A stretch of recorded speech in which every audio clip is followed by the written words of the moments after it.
রাজধানীর গ্রিন রোডে দুর্বৃত্তদের গুলিতে ঢাকা মহানগর উত্তর স্বেচ্ছাসেবক দল নেতা আজিজুর রহমান মুসাব্বির নিহত হয়েছেন। আহত হয়েছেন আরও একজন। এর প্রতিবাদে কারণ বাজারে সড়ক অবরোধ করে বিক্ষোভ করছেন বিএনপির সমর্থকরা।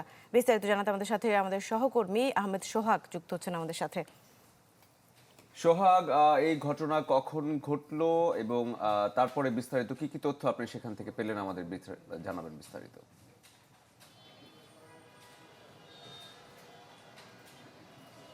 শরীফুল, গুলির যে ঘটনাটা আছে এটা ৮টা ৪০ অর্থাৎ ৮:45টার দিকে হয়েছে রাত।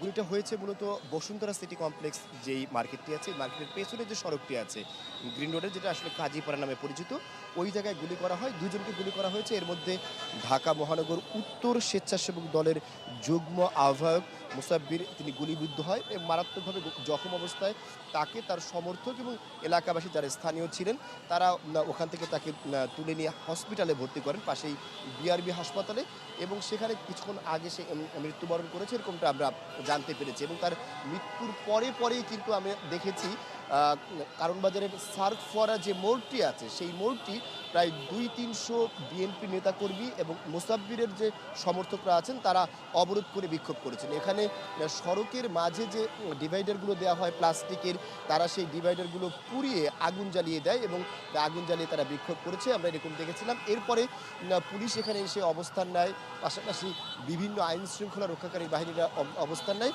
এবং যখন তারা আসলে পুরো সড়কটা একসাথে এরকমভাবে আবদ্ধ করে রাখে এবং সড়কের যান চলাচল ব্যাপকভাবে ব্যাহত হয়। এবং এখানে যেহেতু একটি ৪ রাস্তার মোড় এবং ৪ রাস্তার মোড় হওয়ার কারণে এই একদিক থেকে পান্থপথগামী এবং এখান থেকে ফার্মগেটগামী এবং এখান থেকে শাহবাগগামী যে সড়কটি আছে পুরো সড়কে যান চলাচল বন্ধ হয়ে যায়। এর পরবর্তীতে আমরা দেখেছি যে এখানে সেনাবাহিনী অবস্থান নিয়েছে এবং সেনাবাহিনী অবস্থান নেওয়ার পরে তারা কিন্তু কিছুটা যান চলাচল স্বাভাবিক করতে পেরেছে এবং যে সকল অবরোধকারীরা ছিলেন তারা এখান থেকে সবাই না গেলেও কেউ এখান থেকে চলে গিয়েছেন। কিন্তু আমরা দেখতে পাচ্ছি এখনও কিছু সমর্থক এবং বিএনপির নেতাকর্মীরা রাস্তায় আছেন, তারা আসলে এই সড়কটি মাঝে মাঝে অবরোধ করার চেষ্টা করছেন। শরীফুল, সোহাগ, ধন্যবাদ আপনাকে।